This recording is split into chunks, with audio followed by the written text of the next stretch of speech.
هسې یو سوال دی چې په پښتونخوا کې یا بیا په پېښور کې به څونه افغان کډوال میشته وي. نو اوسه پورې چې به کوم ډیټا راتله په هغې کې خو به دغه سرسري ډیټا به وه، په هغې کې به ویل کېدل چې داسې 3.5 لکه به په پېښور کې، خو داسې نه ده.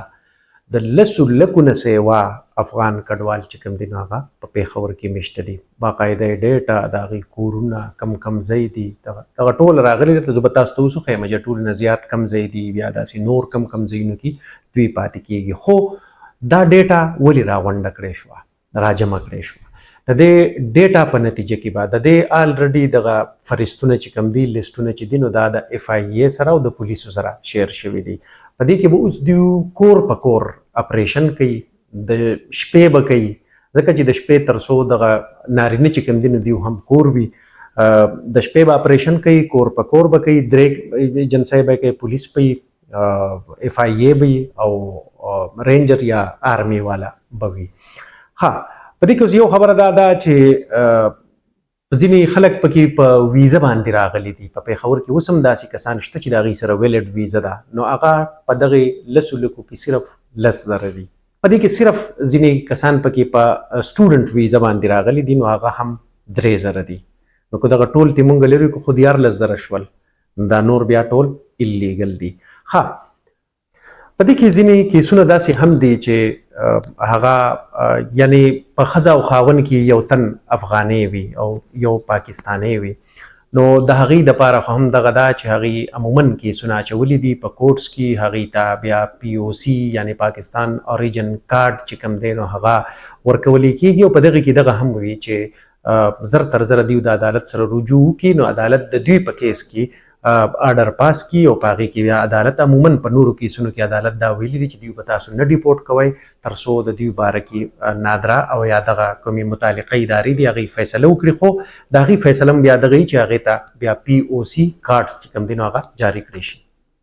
اوس د کم سیمې داسې دي، علاقې داسې دي د پېښور ښار چې هغه ځای کې افغانان زیات ژوند کوي، نو په دې کې په ټاپ باندې حیات آباد دی، په 2م نمبر باندې دغه د یونیورسټي روډ سره بیا یعنې بورډ بازار، تاج آباد، بیا ناصر باغ روډ، ناصر باغ، افغان کالوني، رنګ روډ، لطیف آباد، بشیر آباد، عیدګاه کالونی، زرګر آباد، 400 روډ، نمک منډي، نواز آباد، دغه ټولې علاقې چې کوم دي نو دا منشن شوي دي په دغه ریپورټ کې، په دغه کې ویلې شوي دي. زموږ اکثر د بورډ بازار کې کوم ملګري هم داسې شته دی چې هغه افغانان دي، یو تعلق دی ورسره.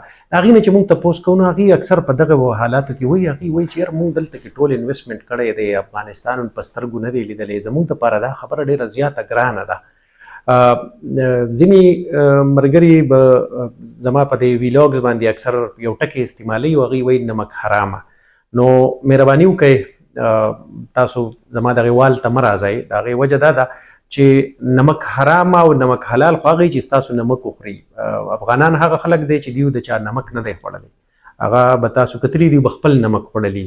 البته په داسې حالاتو کې هغې راغلي دي چې زمونږ ریاست هم مونږ ته دا وی چې دا مهاجرین دي او مونږ به انصار یو.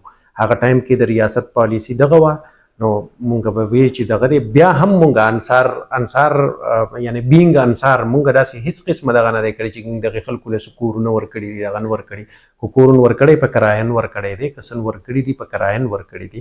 ها، دغه خلک و چې دوی ځان په خپله باندې په خپلو پو باندې ډېر زر ودرو په ځای د دې چې ګنې پیراسایټس وي په مونږ باندې دیو انحصار لرلی، نه هغې خپل بس وړوکی سو روزګاري شروع کړی، کباړې ټول کړی، خو هغې په خپله باندې دغه ژوند کړی دی دلته کې. نو دغه تانا یا دغه کوم دغه چې یو سړی ورکوي، نو د دغې دپاره د اول پکار ده چې سوچ وکړي چې آیا تا دا خپل نمک چاته ورکړی هم دی او که نه.